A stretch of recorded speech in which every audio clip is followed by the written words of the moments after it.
తెనాలి రామకృష్ణ తన తోటలో నడుస్తూ ఉండగా కొంతమంది దొంగలు పొదల్లో దాక్కుని ఉన్నారు అని గమనించాడు. వాళ్ళు తన ఇంట్లో దొంగతనం చేయడానికి వచ్చారని అతనికి వెంటనే అర్థమైంది. వెంటనే రామకృష్ణ తన భార్యకు వినిపించేలా కాస్త గట్టిగా ఇలా అన్నాడు, చూడు, ఈ రోజుల్లో దొంగల భయం చాలా ఎక్కువగా ఉంది. కాబట్టి మన దగ్గర ఉన్న నగలు, వెండి సామాన్లు అన్నీ ఒక ఇనుప పట్టెలో పెట్టి భద్రంగా మన తోటలోని బావిలో పడేద్దాం. దొంగలు ఇది విని నిజమే అని నమ్మారు. రామకృష్ణ ఒక పెద్ద ఇనుప పెట్టెలో బరువైన రాళ్లను నింపి తన భార్యతో కలిసి బావిలోకి విసిరాడు.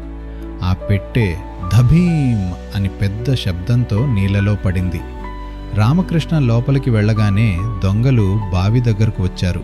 పెట్టె బయటికి తీయాలంటే బావిలోని నీళ్లన్నీ తోడాలని నిర్ణయించుకున్నారు. రాత్రంతా కష్టపడి బావిలో నీటిని తోడి తోటలోకి వదిలారు. తెల్లవారేసరికి బావి దాదాపు ఖాళీ అయింది. వారు ఆ పెట్టెను బయటకు తీసి ఆశగా తెరిచి చూడగా అందులో కేవలం రాళ్ళు మాత్రమే ఉన్నాయి.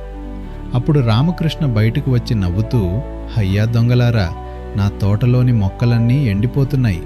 రాత్రంతా కష్టపడి నీళ్లు పోసినందుకు మీకు చాలా కృతజ్ఞతలు అన్నాడు. దొంగలు సిగ్గుతో అక్కడి నుండి పారిపోయారు.